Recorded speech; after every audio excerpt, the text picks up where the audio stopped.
காரணம் என்பது அமலாக்கத்துறை, ஐடி, சிபிஐ தான் என முதலமைச்சர் மு.க.ஸ்டாலின் குற்றச்சாட்டு. நாட்டின் உயர் விசாரணை அமைப்புகளை இழிவான நிலைக்கு கொண்டு வந்ததுதான் பிரதமரின் சாதனை எனவும் முதலமைச்சர் காட்டம். சுவரில் விளம்பரம் செய்ய அனுமதி அளிக்காத குடும்ப தலைவிகளின் குடும்பத்திற்கு மகளிர் உரிமை தொகையை திமுகவினர் நிறுத்துவதாக இபிஎஸ் குற்றச்சாட்டு. மகளிர் உரிமை தொகையை யாராலும் நிறுத்த முடியாது என்றும், அப்படியும் நிறுத்தினால் சம்பந்தப்பட்ட அதிகாரி டிஸ்மிஸ் செய்யப்படுவார் என்றும் பேச்சு. புயல் வெள்ள பாதிப்புகளுக்கு நிவாரண நிதியை உடனடியாக வழங்க மத்திய அரசு உத்தரவிடக் கோரி உச்சநீதிமன்றத்தில் தமிழ்நாடு அரசு வழக்கு. இடைக்கால நிவாரணமாக 2000 கோடி ரூபாயை வழங்க உத்தரவிட வேண்டும் எனவும் மனுவில் வலியுறுத்தல்.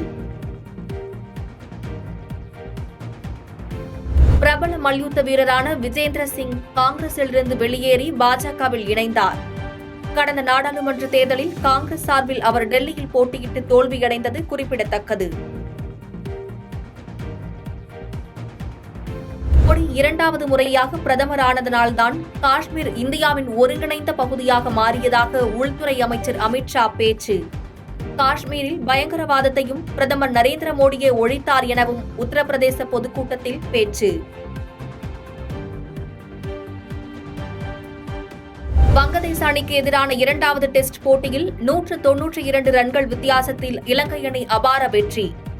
உலக டெஸ்ட் சாம்பியன்ஷிப் தரவரிசை பட்டியலில் பாகிஸ்தானை பின்னுக்கு தள்ளி 4ஆம் இடத்திற்கு இலங்கை முன்னேற்றம். T20 உலகக்கோப்பையில் போட்டியில் பங்கேற்பதற்கான விசா வேலைக்காக முஸ்தபிசுர் ரஹ்மான் வங்கதேசம் பயணம். ஏப்ரல் 5ஆம் தேதி நடைபெறவிருக்கும் சன்ரைசர்ஸ் ஐதராபாத் அணிக்கு எதிரான போட்டியில் அவர் பங்கேற்க மாட்டார் எனவும் தகவல்.